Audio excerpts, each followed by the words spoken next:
Magandang gabi mga master, pasensya na kung ilang araw akong hindi nakapag-post.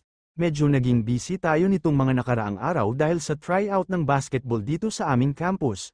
Pero don't worry, balik ulit tayo ngayon sa panibagong recap. Sa isip ng dambuhalang elepante hindi ako makatakas, ibig sabihin hawak na siya ng kapalaran at wala nang ligtas na daan. Ang layunin dito ay malinaw, isang laban na haantong sa kamatayan, ngunit higit pa roon ang lahat ng ito ay tila script na nilikha ng kataas-taasan mismo, kaya't pakiramdam niya ay laruan lang siya ng mas mataas na puwersa.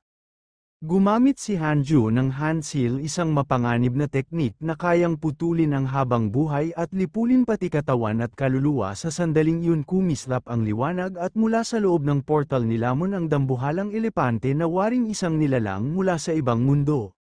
Hindi makapaniwala ang isang matanda, isang banal na sandata pala yun. Isang iglap lang nabasag ang Xuanhua Axe, kaya't ang mga mata ng lahat ay halos lumabas sa matinding gulat at pagkabigla.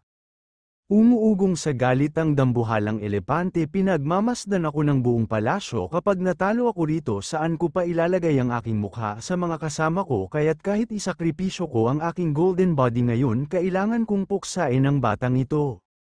Gayunpaman, tuluyang nilamon ng dambuhalang elepante dahil ginamit ni Hanju ang Destiny Sword Shi Great Will, isang teknik na may kakayahang sirain pati mismong kapalaran. Sa isang iglap ang void space ay nagmistulang nalunod sa isang banal at misteryosong kapangyarihan, parang mismong divine mystic power ang bumura sa lahat ng harang at tumapo sa kanyang kaaway.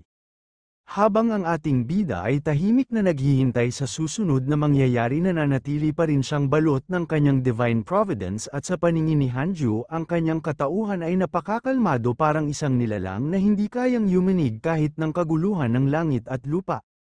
Ang lawak ng kapangyarihan ni Hanju ay nagdulot ng napakalaking pagbabago. Sa isang iglap ang lahat ng guho at labi ng nakaraan ay naglaho, parang binura mismo ng kanyang enerhiya ang bawat bakas ng pagkawasak. Muling naisulat ang kalikasan ng paligid at doon mismo naglaho ang dignidad ng mga Heavenly Emperor. Higit pa roon, ang mismong void space ay tuluyang nawasak kasabay ng paglitaw ng mga talatang nakaukit sa sagradong kwento. Hindi makapaniwala ang lahat sa nasaksihan dahil sa isang iglap nagbago ang kapalaran ng buong digmaan. Ang hindi inaasahang pangyayaring ito ay nagpagimbal sa lahat, kaya't maging ang iba't ibang karakter sa kwento ay naging mausi sa naghahangad malaman kung ano nga ba ang tunay na nangyari. Ang matinding labanan ng mga Heavenly Emperor ay nauwi sa kanilang malaking pagkabigo. Sa isang iglap tumilapon ang ulo ng dambuhalang elepante at ang buong katawan nito ay tuluyang naglahong parang abo. Lahat ng ito ay bunga ng nakamamanghang kapangyarihan ng Destiny Sword Shi Great Will na kayang magpasuko kahit sa pinakamalalakas na nilalang. Paalala, ito'y isang extra lamang na talata, kaya isinama ko bilang bahagi ng nawasak na kwento. Sa kasalukuyan, ang dambuhalang elepante ay maliit na lamang, dulot ng matinding tama sa kanyang obra maestra. Ang pangyayaring ito ay nagpapaalala sa tindi ng kapangyarihan at sakripisyo na naganap sa nakaraan. Dali-dali itong tumayo upang tingnan ang kanyang obra maestra, ngunit hindi pa ito ganap na nakabawi, kaya medyo nahihilo pa. Halos balanse-balanse pa lamang ang bawat hakbang, at ramdam ang kahinaan ng katawan matapos ang matinding tama. Pagkatapos, humagulgol ito sa iyak, halos hindi mapigilan ang damdamin sa pagitan ng mga luha. Wika nito, ang katotohanan, nag-loan ako para bilhin itong uso class puppet at hindi ko pa nababayaran ang utang. Ang boses nito ay puno ng pagsisisi at panghihina, habang ramdam ang bigat ng responsibilidad na dala ng utang at ng mahalagang bagay na iyon. Ngayon napaiyak sa matinding galit ang maliit na elepante. Ang kanyang obra maestra, isang makapangyarihang puppet na pinaghirapan niyang likhain, ay nabura lamang sa isang iglap. Sa sobrang puot, wala na siyang magawa kundi magmura at isiga ang kanyang hinanakit laban sa kapalaran. Habang hinahalungkat ng maliit na elepante ang kanyang obra maestra, napabulong ito. Nasa isang piraso pa rin dapat itong maibalik hanggat buo pa ang mga buto at core. Maaari pa itong ayusin at magamit muli, ngunit sa gitna ng kanyang pagkadismaya napaungol siya kung gaano karaming hotdog pa kaya ang kailangan kong ibenta para makalakam ng sapat na pera. Dahan-daang lumapit ang ating bida sa maliit na elepante at agad itong napansin ng halimaw nagngangalit at nagmumura ang maliit na elepante sigaw nito hanggat ako'y nabubuhay ang mortal mong mundo ay hindi maliligtas sa ibaba hindi makapaniwala ang mga tao, dahil kahit nasa maliit na anyo lamang nagawa pa rin ng elepante na magmura ng harapan sa isang deity. Sabi ng elepante gagamitin ko na ang ultimate hidden technique bigla lumaki ang kanyang mga tusks at mula roon ay bumuhos ang tubig ngunit imbes na magmukhang nakakatakot parang fountain lang na sabay siyang sumugod kay bida galit na galit pero medyo nakakatawa ang itsura. Sa pagdura na galing sa tusks ng elepante ay tila ordinaryong laway lamang ng dumb-aikit sa mukha ng ating bida sa isipan ni Hanju. Malinaw ang kanyang naunawaan ang nilalang na ito hindi siya basta heavenly general na sira ang ginagaya nitong langit at lupa at bumalik ito sa orihinal na anyo ngunit nag-alinlangan si Hanju kung tuluyan ko siyang papatayin baka tuluyang masira ang aking ugnayan sa heavenly court. Saad pa ni Hanju tiyak na lilinisin ng heavenly court ang mortal na mundo kahit ano pa ang mangyari kaya naman pinag-usapan siya sa loob ng bulwagan ng mga Venerable isa ang nagsalita ang giant spiritual marshal. God ay isang perpektong grand unity heaven immortal. Ngunit agad na may tumutol hindi ba't may problema. Talaga ang disenyo ng puppet na yun tingnan nyo sobrang laki ng ulo kaya naiwan sa labas habang ang katawan naman ay pilit na nakasiksik sa loob sino bang henyo ang nagdisenyo nito masyadong halata ang kahinaan ng ilan ay natawa pa sabay bulong kahit nga ang spiritual martial god na yun napipilitang magbenta ng hotdog sa libreng oras para mabayaran ang 5,000 taong utang sandaling nag-ulo ang usapan ngunit sa dulo isa lang ang naging malinaw sa lahat ang brat na yun ay hindi ordinaryong mortal isa siyang immortal na bumaba mula sa langit at kailangan siyang imbestigahan agad. Napakayabang ng daga na yun dapat siyang patayin sigaw ng isang venerable pero may isa namang sumabat, normal lang naman may talento kasi siya parang yung dakilang general dati bigla siyang sinaway tumahimik kahintayin natin ang desisyon ng kanyang kamahalan pagkatapos ay may isa pang nagbiro kung walang mangyari gisingin na lang natin yung mga martial idiots baka sila lang pala ang solusyon. Sumabat ang isang nakamaskarang kamahalan masyadong mayabang ang daga na yun sa tingin ko nararapat lamang na magpadala tayo ng heavenly judgment upang tuluyang mabura ang mundong yun sa bigat ng kanyang tinig, kahit ang mga siraulo sa hanay ng mga venerable ay agad na sumang-ayon tama bulalas nila ang Eastern Heavenly General ay may katwiran ang kayabangan ay dapat wakasan. Muli siyang yumuko at nagsalita ng may paggalang ayon sa sinabi ng kanyang kamahalan kahit ang isa sa mga itinuturing na siraulo ay napilitan ding magbigay ng pahayag kung tunay na mapapatunayan ng brat na yun ang kanyang talento maaari pa nating isantabi ang nakatakdang paglilinis ng mortal na mundo sa mga salitang yun, umalingaw-ngaw ang bulwagan, at ang bigat ng pasya ay tila nakabitin sa pagitan ng langit at lupa. Paliwanag pa ng isa na 1,000 taong gulang lamang siya ngunit narating na niya ang heavenly immortal sino sa inyo ang may ganitong uri ng talento sa mga salitang yun biglang nagbulungan ang mga nakapaligid hindi sila makapaniwala ang ating bida ay nabubuhay na pala ng mahigit 1,000 taon sa loob ng immortal world ang revelasyong ito ay yumanig sa buong bulwagan at lalo pang pinagtibay na hindi siya isang ordinaryong nilalang.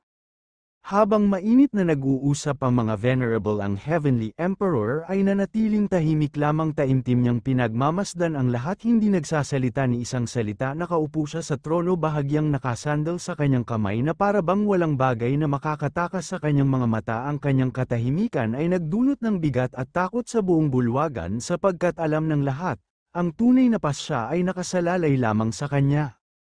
Mula sa liwanag ng isang hologram isang malakas at mabagsik na tinig ang umalingaw-ngaw wala bang kahit isa na makatatapat sa batang ito kung ganoon ako na mismo ang kikilos agad na napatigil ang lahat na kilala ng mga venerable ang tinig at sabay-sabay silang napatingin ang kanilang mga matay puno ng pagkamangha at pangamba habang pinagmamasdan ang hologram na tila ba nagdadala ng bigat ng buong kalangitan.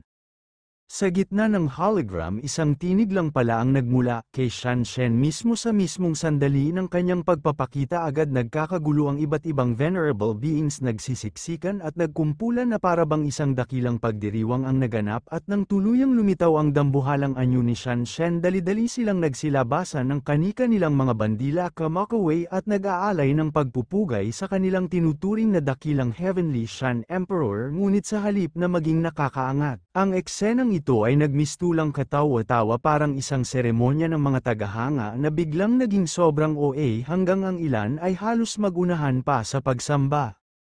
Sa kabilang dako, ang ilan ay nagiging masaya at tila nananabik, subalit itong si Raulo ay biglang naging sobrang seryoso. Sa malamig niyang tinig ay winika niya, "Mayroon na lamang isang huling hakbang sa landas na iyong tinatahak. Tingnan natin kung may lakas ka pa bang magpatuloy pasulong o dito na nagtatapos ang iyong kapalaran." Samantala, mula naman sa ibabaw na mundo, ang dambuhalang anyo ng ating bida ay unti-unting lumiit. Ito'y dahil ginamit niya ang lihim na kapangyarihan imitate heavenly earth. Realize sa isang iglap ang dating nakakapangingilabot na presensya ay naglaho at napalitan ng isang payak ngunit mas pinong anyo. Ngunit sa likod ng katahimikan, mas lalong tumindi ang bigat ng kanyang aura. Worry, ang langit at lupa mismo ang kumikilala sa kanyang tunay na lakas. Sa isang iglap, ang paligid na kanina'y balot ng bigat ng pagkatalo ay nagbago. Ang mga general na halos mawalan ng pag-asa ay biglang napalitan ng sigla at kasayahan.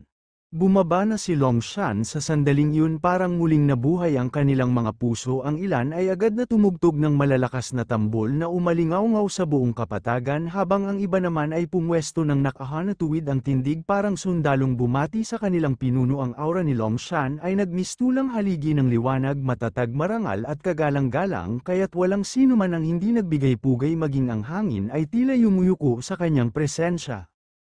Ang tindig ni Long Shan ay hindi lamang basta presensya. Ito'y larawan ng isang tunay na hari. Sa kanyang katawan ay dumadaloy ang walang kapantay na karangalan ng True Dragon Bloodline, ang pinagmamalaking pamana ng kanilang angkan. Siya ang anak ng mismong Heavenly Emperor, ang tagapagmana ng pamana ng Heavenly Dragon Great Emperor, at kinikilala ng lahat bilang isang external genius na walang kapantay sa bawat hakbang na kanyang ginagawa. Dama ng lahat ang bigat ng kasaysayan at ang lakas ng isang nilalang na isinilang upang pamunuan. Kasabay nito, humarap siya sa ating bida. Ang kanyang mga mata ay tila umuusok sa kuryosidad at kapangyarihan. Mabilis niyang tinanong sa tinig na parang kumakaluskos ng kulog, "Sabihin mo, ilang taon na ang tagal mong nabubuhay sa ilalim ng kalangitan?" Agara namang tumugon ang ating bida, walang pag-aalinlangan. Diretso siyang tumingin kay Long Shan, hindi nagpatalo. Sa bigat ng kanyang titig sa tinig na malamig ngunit matatag, ipinahayag niya ang katotohanan na ikinagulat ng lahat. "Sa ngayon ako ay nabubuhay na ng mahigit 1100 taon." Sa sandaling iyon, parang yumanig ang buong paligid. Ang mga venerable na nakikinig ay napalunok, ang mga makalangit na sundalo ay napaatras at ang ilan ay hindi makapaniwala. Ang kanilang mga isip ay umikot sa iisang tanong: paano nakaligtas at umunlad ang isang tao ng ganoon katagal sa ilalim ng mortal na mundo? Biglang nanlaki ang mga mata ng lahat nang marinig nila 1100 taon na ang ating bida at iyon ay sa mundo ng ibabaw lamang. Walang heavenly court, walang banal na suporta, puro sariling lakas at pakikipaglaban. Agad silang nagbulungan, imposible, paano siya nakaligtas? Sa sandaling iyon, ang hamak na mortal ay biglang naging isang halimaw sa paningin ng lahat. Nang makita ng matandang panot ang ipinakitang awtoridad ng ating bida, napuno siya ng tuwa, halos mapatalon pa siya sa sobrang saya, para bang siya mismo ang nagtagumpay. Pero sa isang iglap, hinawi lang siya ng ibang venerable gamit ang isang kamay, parang langgam na tinabig mula sa mesa. Biglang nagbago ang tono ng mga venerable. "Tanggapin natin siya. Kung hindi malaking kawalan sa Heavenly Court, bihira lang ang ganyang talento. Tiyak na magiging Divine General siya." Nang gagalaiti si Panot at sumabat, "Kanina gusto niyo siyang burahin, ngayon parang fans club na kayo. Ang bilis niyong magpalit ng maskara, baka pati ang langit mahilo sa inyo." Tahimik ang lahat hanggang sa ngumisi ang isa sa mga pinakamatandang venerable at nagbitaw ng plot twist: "Kung ganun, baka mas mabuting siya na lang ang susunod na Heavenly Emperor." Kung ang Heavenly Court ay may dalawang banal na general, sa palagay mo ba maaapi pa rin tayo ng sektang Budista? Dapat tayong kumilos agad bago mapansin ng Divine Palace at Buddhist sect. Bigyan natin siya ng sapat na pakinabang upang ipakita ang ating katapatan. Tahimik lamang silang pinagmamasdan ng Heavenly Emperor at sa kanyang mga mata ay malinaw na nakikita ang kahibangan ng kanilang mga reaksyon, tila ba mga sira-ulo na walang sariling paninindigan. Ngayon titignan natin kung sino talaga ang nakakaangat sa dalawang nilalang na ito, si Shan ba o itong nagngangalang Hanju. Pagkasabi niya nito, dumiretso ang tingin ng emperador sa mga venerable. O ano sa palagay ninyo, sa isang iglap na tigilan ng buong bulwagan ang dating may ingay at nagyayabang na mga venerable ay natahimik, para bang biglang naipit ang kanilang mga dila. Nagharap na ang dalawa sa tala ng kwento. Mahirap banggitin. Ngunit nakakatakot ang talento ni Longshan. Ang kanyang lakas ay hindi masukat at sa bawat galaw ay ramdam ang bigat ng Heavenly Great Dragon, subalit sa kabilang panig tila nakaka-relax lamang si Hanju, para bang ang pakikipaglaban sa isang higanteng spiritual martial god ay isa lamang simpleng ehersisyo para sa kanya. Ang mga venerable ay napilitang manahimik, walang isa mang nang ahas na magsalita o magbigay ng opinyon. Alam nilang hindi mahalaga kung sino ang kanilang papanigan, anumang salita ang bitawan nila, tiyak na may isang makapangyarihang nilalang ang kanilang masusugatan. Humakbang si Longshan at nang bahagya. Hindi kita papatayin, hihilingin ko sa kamahalan isang patas na laban lang, pisikalan para subukan ko kung hanggang saan ang lakas mo. Tahimik ang lahat, nagulat ang mga venerable habang nakatutok ang matalim na titig ni Longshan kay Hanju. Ngayon wika niya, tingnan natin kung hanggang saan ka aabot. Medyo nainis ang ating bida at sumagot ng may tingin na matalim, meron kang Heavenly Court at ang iyong Heavenly Emperor na ama sa likod mo, syempre wala kang dapat ipag-alala. Biglang naglabas si Longshan ng makapangyarihang aura, umiikot at kumikislap sa puti at asul na liwanag. Kasabay nito binigkas niya ang rotating immortal energy at ramdam ng paligid ang pag-ikot ng enerhiya sa hangin. Tandaan mo, sana ma-apply mo ito sa iyong attention at grindstone, wika niya sa ating bida. May halo ng hamon at pang-uudyok. Agad namang naging seryoso si Hanju, napatingin at namangha sa lakas ng kapangyarihan ni Longshan. Ramdam ang intensity at responsibility na dala nito. Gayunpaman, mas inunahan ni Hanju si Longshan sa pag-atake, mabilis at tiyak ang galaw niya at inilabas ang kanyang Heavenly Punishment Ghost Deity Sword. Sa bawat hagod ng espada tila nahati ang void space, bumuo ng mga hiwa ng enerhiya na kumikislap at humahati sa paligid. Biglang nagsalita ang maliit na elepante, matalim at diretso, wala kang kwenta dahil wala kang martial virtue, resorting ka pa sa iba't ibang paraan. Agad namang naghanda si Longshan, biglang kumunat ang kanyang katawan at sa isang iglap winasak niya ang atake ni Hanju. Parang ang espada ay tumama lamang sa salamin, isang mabilis na bitik ang lumitaw sa void space at ramdam ng lahat ang lakas ng impact, na tila hamamplas sa paligid at nag-iwan ng kakaibang alon ng enerhiya. Hinding-hindi makapaniwala ang mga disipulo sa ating bida. Ang atake ni Hanju na puno ng lakas at agresyon ay biglang nawala sa isang suntok lang mula kay Longshan. Namutla at nagulat ang lahat, hindi may pintas sa mukha nila ang halos di makatutuhanang pangyayaring iyon, parang ang imposible ay nangyari sa kanilang harapan. Agad na sumugod si Hanju, ngunit napansin niya ang kakaibang anyo ng ating bida. Walang kamay, siya ba ay isang body cultivator? Mahirap na bulong niya sa sarili.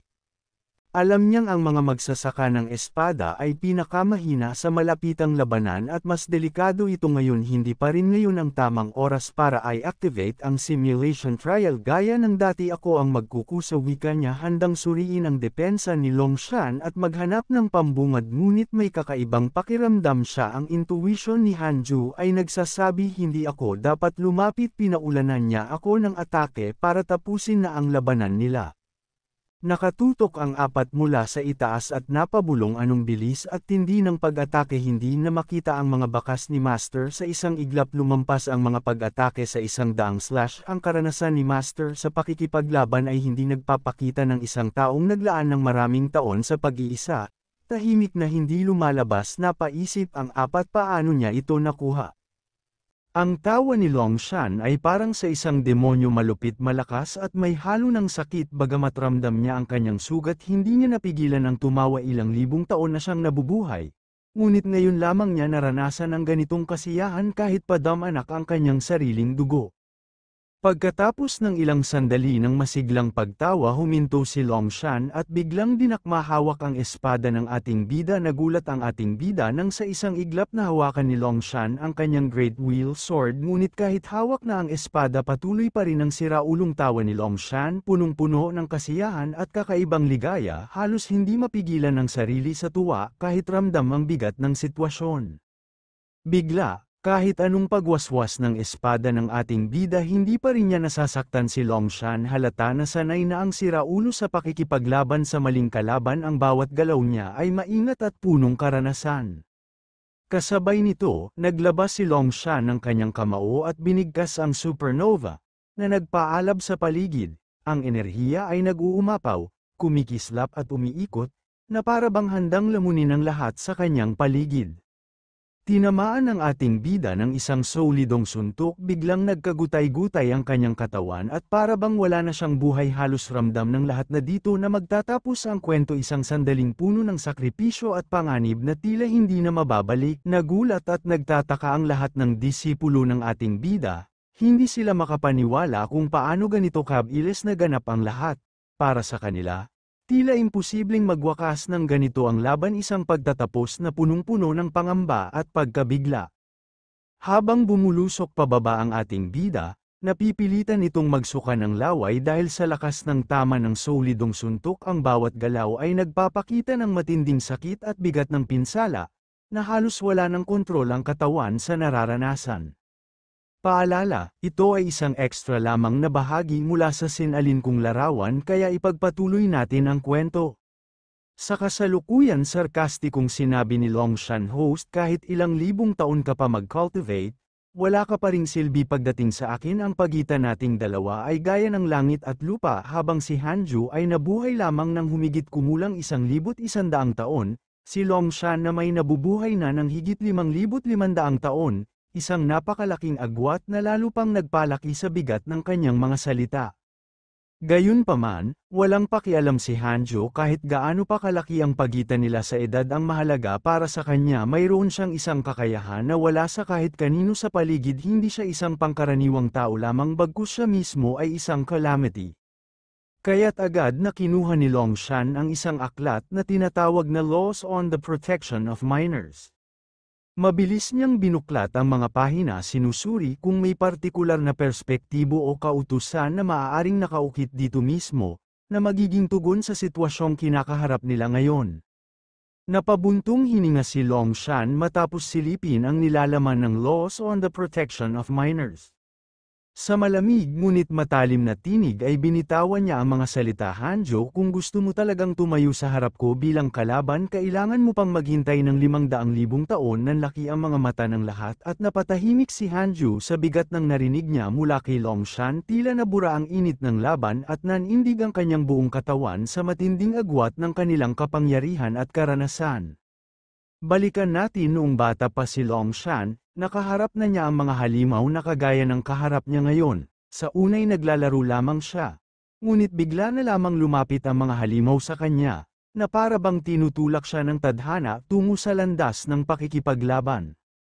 Isa sa mga halimaw ang nagalit ng harangan ni Longshan ang kanilang daraanan. Galit na galit itong nagmumura dahil ayon dito ang mismong Demon Lord nila ang daraan doon, ngunit pinigil ito ni Longshan dahilan para mag-alab lalo ang puot ng halimaw. Pinagbugbog ni Longshan ang mga halimaw gamit ang kanyang kamao. Sa bawat suntok, nagkakalasog-lasog ang kanilang mga katawan parang mantikilya na dinurog ng matinding puwersa. Habang nagngangalit sa galit, pinagmumura niya ang mga ito. Mabilis namang nag-respond ang iba pang halimaw, ngunit pareho rin ang sinapit nila. Isang iglap lang ubos silang lahat. Mula sa likuran isang lalaki ang nakatanaw, ngumiti ito at masayang bulong niya, nagbago na talaga ang aking maliit na kapatid, para na siyang tanga kung makipaglaban. Sa sobrang tuwa biglang lumilisik ang mga mata ni Longshan, agad siyang lumingon sa likuran upang tukuyin kung sino ang nanonood sa kanya. Gayunpaman, nakilala agad ni Longshan ang lalaki. Napangiti siya at sabay sigaw, "Third brother." Halatang masaya siyang makita ulit ang kapatid matapos ang napakahabang panahon. Bumungad sa kanya ang matikas na katawan ng isang lalaki warrior, isang bodybuilder sa tikas at tindig. Ngumiti ito ng mapang-uyam at nagsalita, tingnan natin kung ano ang nangyari dito, pero sa nakikita ko mga siraulong demonic beast lang pala ang kalaban mo, marapat lang na mapuksa sila dahil sa kanilang pangit na ugali, mabuti na lang at nanatili kang buhay, kahit napakarami nila. Seryoso ang tinig ng kuya ni Longshan, gumawa ka na naman ng labis na kaguluhan, paano kung natakot mo ang bata, napakabata pa niya, huwag kang magpadala sa galit, ngunit si Longshan ay posipol-sipol lamang, kunwari walang naririnig, para ipakita na hindi siya apektado sa pangaral ng kanyang third brother. Ngumiti si Longshan habang patuloy sa kanyang posipol, saka dahan-daang tumigil, third brother, wala kang dapat ay pangamba. Hindi ako basta-basta nagwawala lang, may angking galing ako pagdating sa labanan, pinagpraktisan ko ito ng lubusan. Habang sinasabi niya ito, ipinakita niya ang kanyang malinis at kontroladong galaw, isang senyales na kaya niyang gamitin ang kanyang kapangyarihan nang hindi nadadala ng galit. Namangha ang kanyang kuya at napabulalas, hindi ka panipaniwala, napakabilis mong naunawaan ang kakanyahan na kababatang kapatid, gaya ng kasabihan, kung mas maraming stroke ang hawak mo mas malakas ka, bata ka pa.